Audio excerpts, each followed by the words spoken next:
이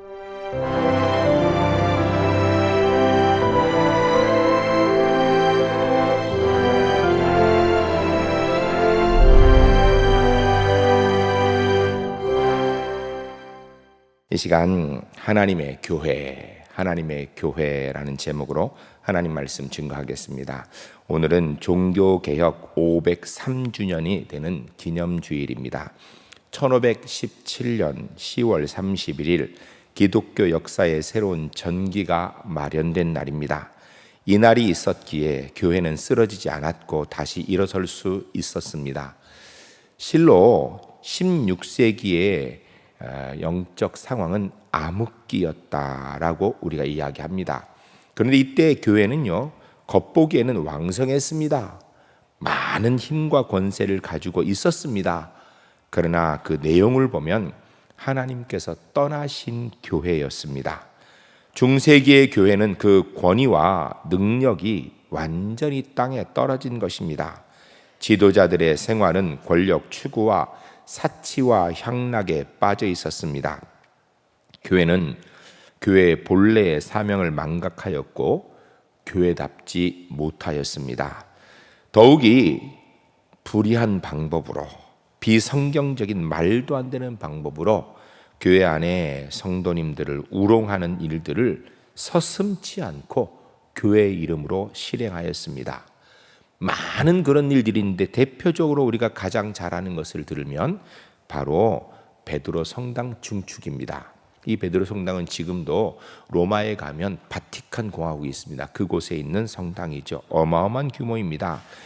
이 성당을 건축하고 계속해서 증축해 나아가는 일을 위해서 엄청난 기금이 들어갔는데 이 기금을 마련하기 위해서 면죄부라는 것을 판매하였습니다. 교회 일부가 판매한 게 아니라 교회가 공식적으로 판매한 거예요. 그럼 면죄부가 뭔가? 돈을 주고 면죄부를 사면 지옥에 가 있는 조상들, 친구들, 형제들, 부모님들이 천국 간다라는 거예요. 이 땅에 있는 동안에 돈을 주고 면죄부를 사면 그 사람은 지옥 안 가고 천국 간다라는 거예요. 여러분, 이거는요, 성경에 없는 이야기입니다.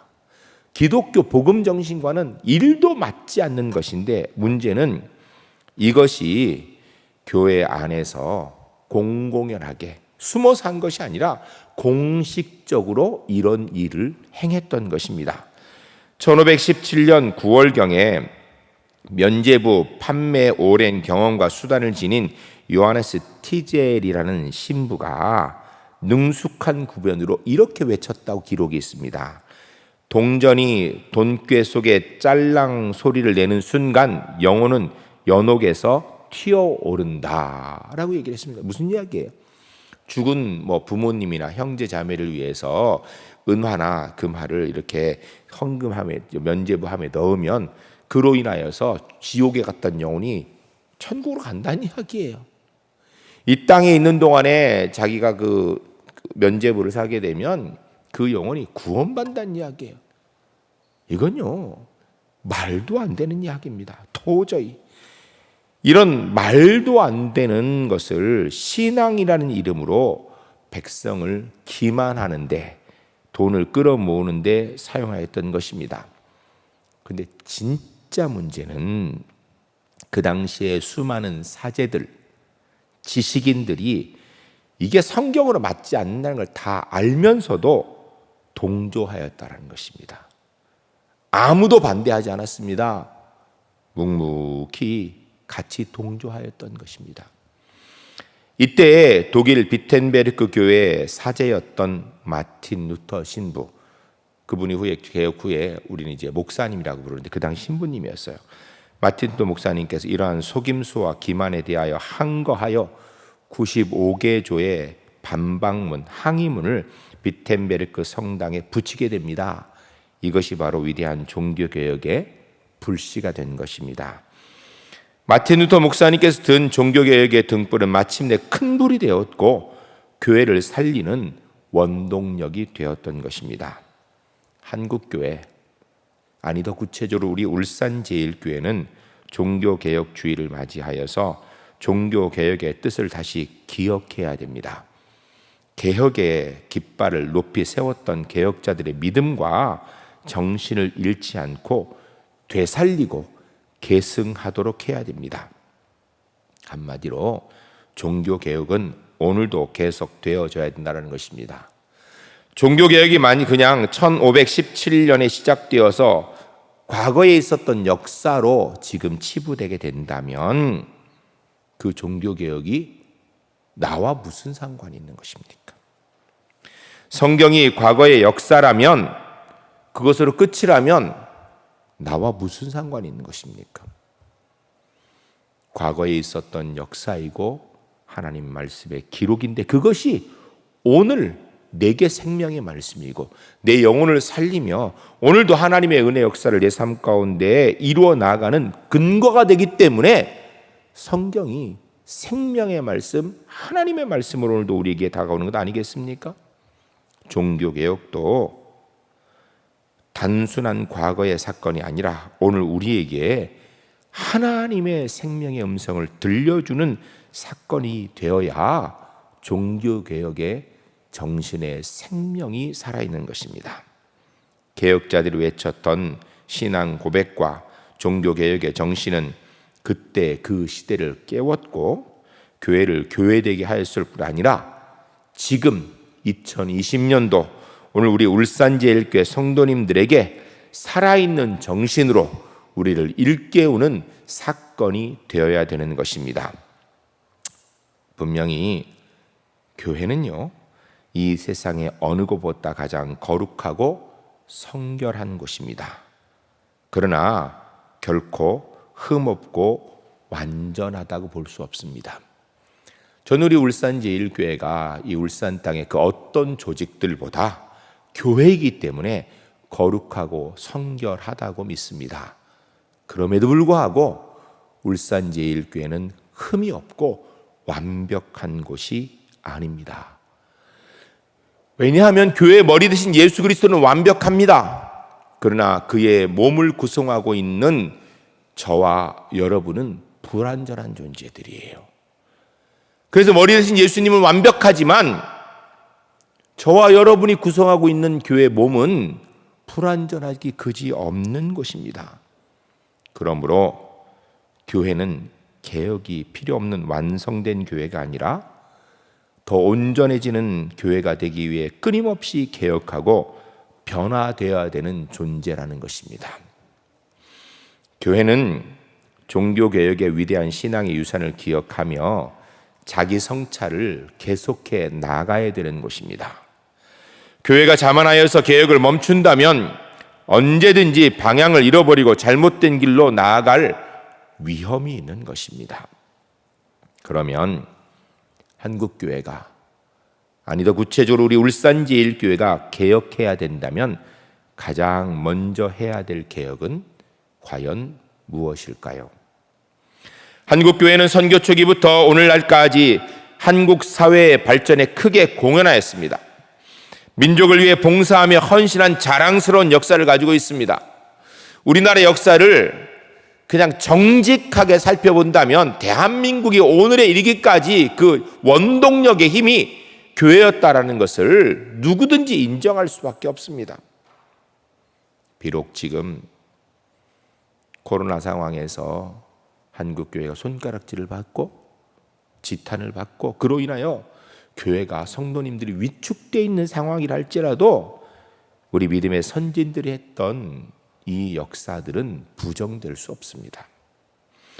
우리 민족이 세계 열강들의 틈바구니 속에서 갈 길을 알지 못해 헤매고 있었을 때에 새로운 문명과 세계를 향하여서 눈을 뜨게 한 곳이 교회입니다.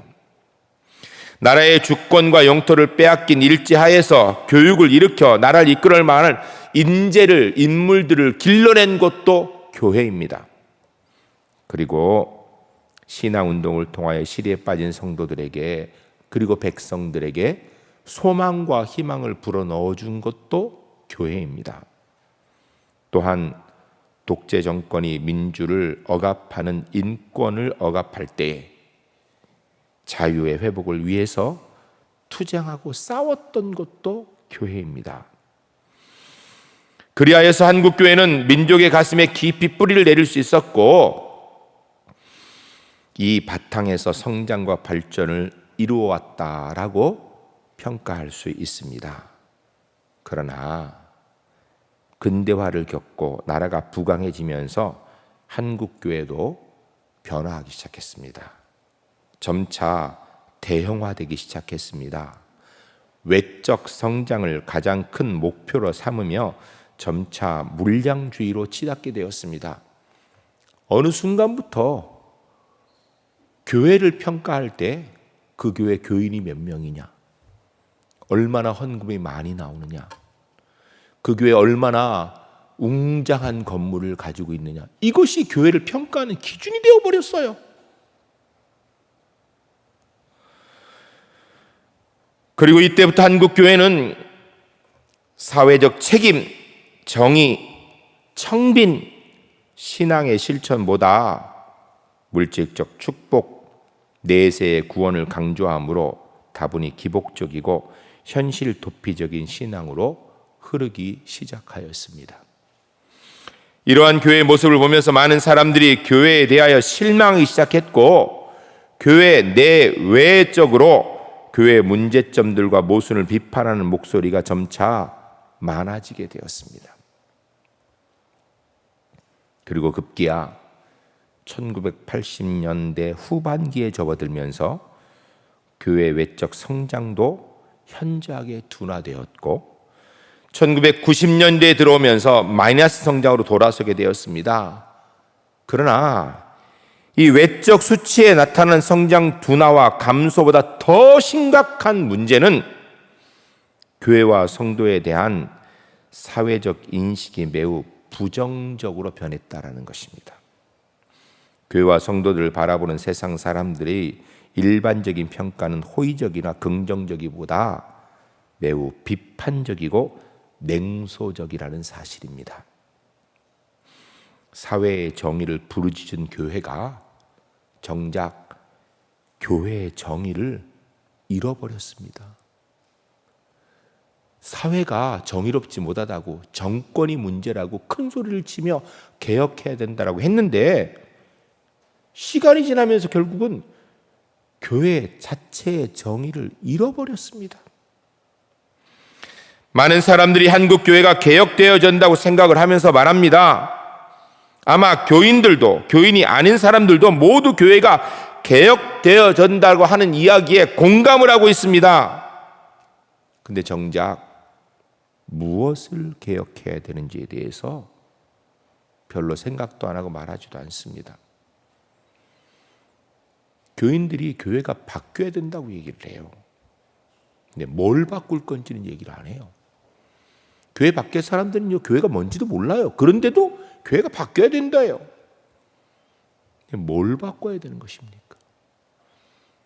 많은 사람들이 교회가 개혁되어진다면 누군가 어떤 다른 존재의 사람들이, 다른 쪽의 사람들이 했는 생각해요. 그런데 교회는요, 예수 그리스도를 머리로 하여 저와 여러분들이 함께 구성된 몸이에요. 그러니까 교회가 개혁된다면 머리 대신 예수님 바꿀 게 없어요. 그럼 누가 바뀌어야 되는가? 저와 여러분이 바뀌어야 되는 거예요. 그러니까 내가 바뀌어야 교회가 개혁되는데 나는 바뀔 생각을 안 해요. 그러면서 교회를 바꿔야 된다는 거. 아니, 교인으로서, 교회의 구성원으로서, 예수의 몸으로서 나는 안 바뀌면서 교회가 바뀌기를 원한다면 도대체 뭘 바꾸라는 겁니까? 한국 교회가 개혁돼야 됩니다. 그러면 어떻게 개혁돼야 됩니까? 도대체 무엇을 개혁해야 되는 것입니까? 중요한 거니까 따라하겠습니다. 첫 번째, 세상이 요구하는 대로 개혁되어져서는 안 됩니다. 여러분, 교회 밖에서 사람들이 제시하고 원하는 교회가 되어지려고 교회가 노력해서는 안 됩니다. 시대의 요구에 응답하기 위해 개혁되어지는 것이 옳아 보이지만 교회는 시대의 요구에 편승하는 것으로 바른 교회가 되어지는 것이 아니다라는 것입니다. 많은 사람들이 시대가 요구하는 교회가 되어야 된다 그래요. 세상 사람들이 원하는 교회가 되어야 된다 그래요. 굉장히 좋은 것 같은데요, 그건 교회가 따라갈 길이 아니에요. 두 번째 따라하겠습니다. 성도들이 요구하는 대로 개혁되어져도 안 됩니다. 시대의 편승에 따라가는 것이 교회가 할 일이 아니고요. 세상 사람들의 입맛에 맞추어주는 것이 교회가 할 일이 아니고요.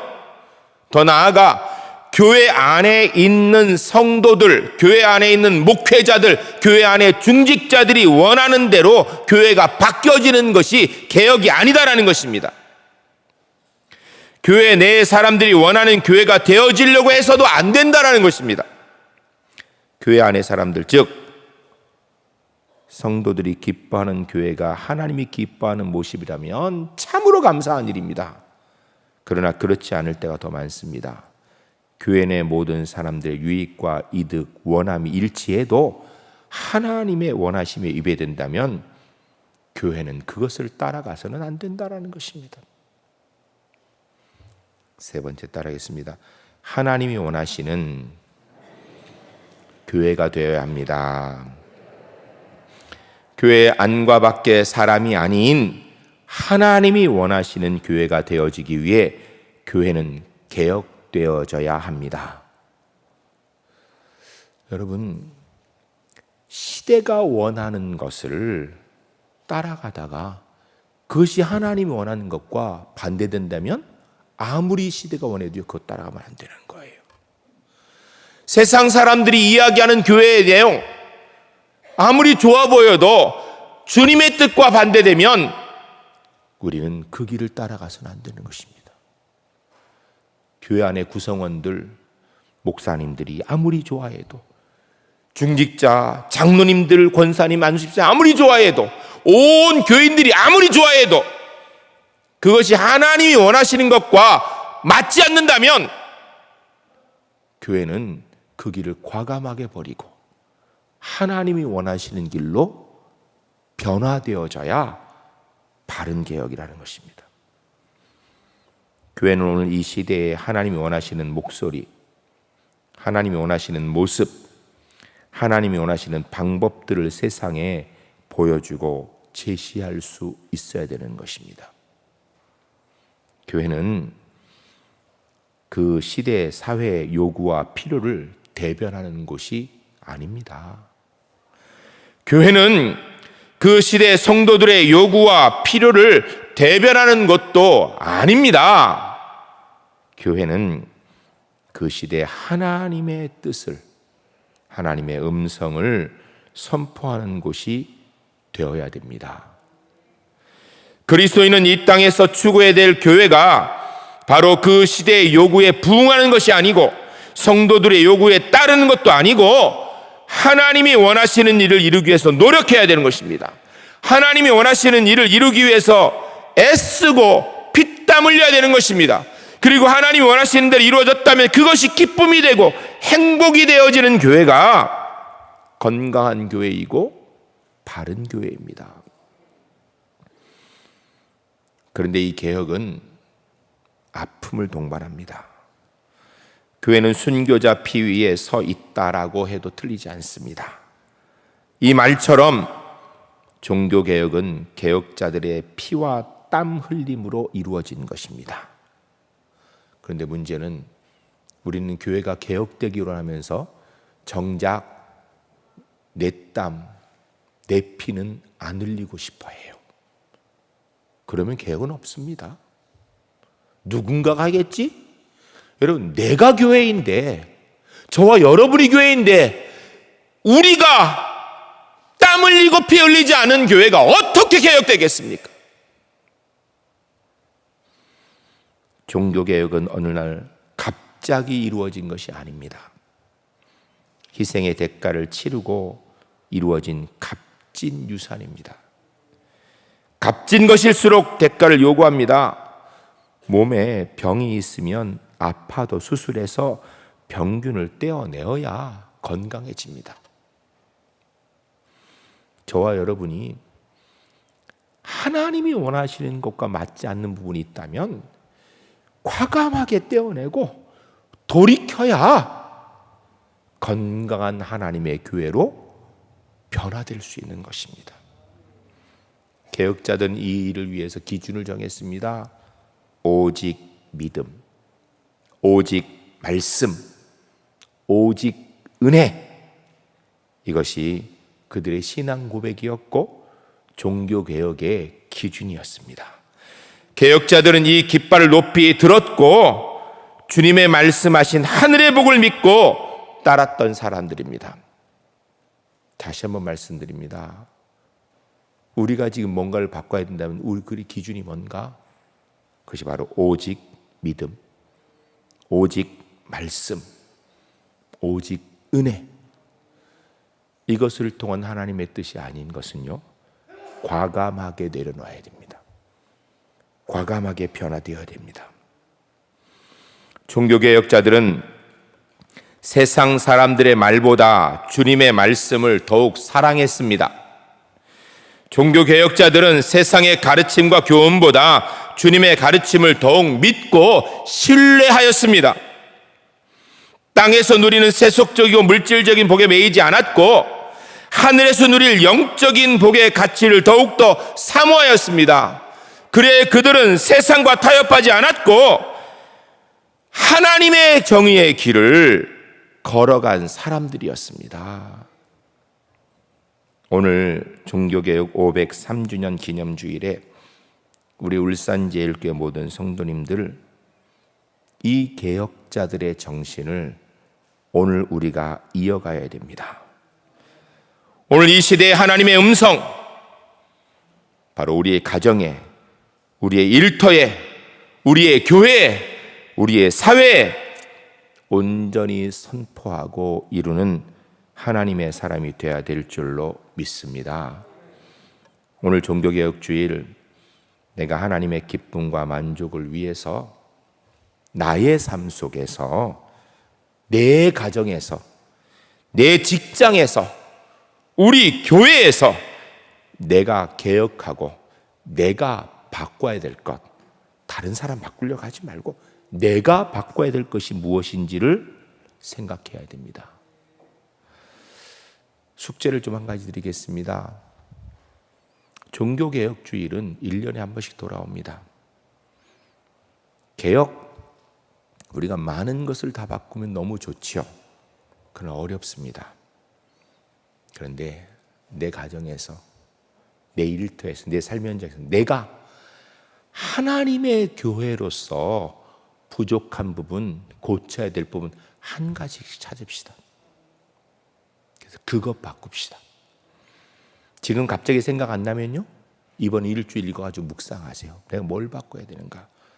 그래서 1년 동안 그거 한 가지는 바꿉시다. 그래서 내년도 종교개혁주일 504주년 종교개혁주일에 내가 하나님의 사람으로 지낸 1년 동안 이것 한 가지는 바꿨습니다라는 그 은혜를 가지고 주 앞에 예배할 수 있는 하나님의 사람들이 주 안에서 꼭 되시기를 주의 이름 간절히 축복합니다. 사람마다 다를 거예요. 어떤 사람은 자기의 건강의 문제, 어떤 사람은 자기 직장의 생활, 어떤 사람은 자기 가정 생활, 어떤 사람은 자기의 물질관, 어떤 사람은 사람과의 관계, 어떤 사람은 자기의 말하는 것, 어떤 사람은 자기 마음에 품고 사는 것, 각자 다 다를 것입니다. 그러나 분명한 것은 한 가지 꼭 정했으면 좋겠어요. 지금 못 정하면요, 이번 일주일 동안 고민하면 꼭 한 가지 정합시다. 1년 동안 종교개혁자들의 정신을 이어서 하나님의 교회가 하나님의 교회답게, 우리 울산제일교회가 하나님의 교회답게 변화되기 위해서 내가 개혁해야 될 내 모습, 그거 한 가지는 분명히 바꾸어 나가 하나님의 복을 추구하는 복된 하나님의 자녀가 주 안에서 모두 될 수 있기를 주의 이름 간절히 축복합니다. 기도하겠습니다. 함께 기도하실 때, 주님, 종교개혁 503주년 기념주일, 내가 바꾸어 나갈 것, 기준은 오직 믿음, 오직 말씀, 오직 은혜.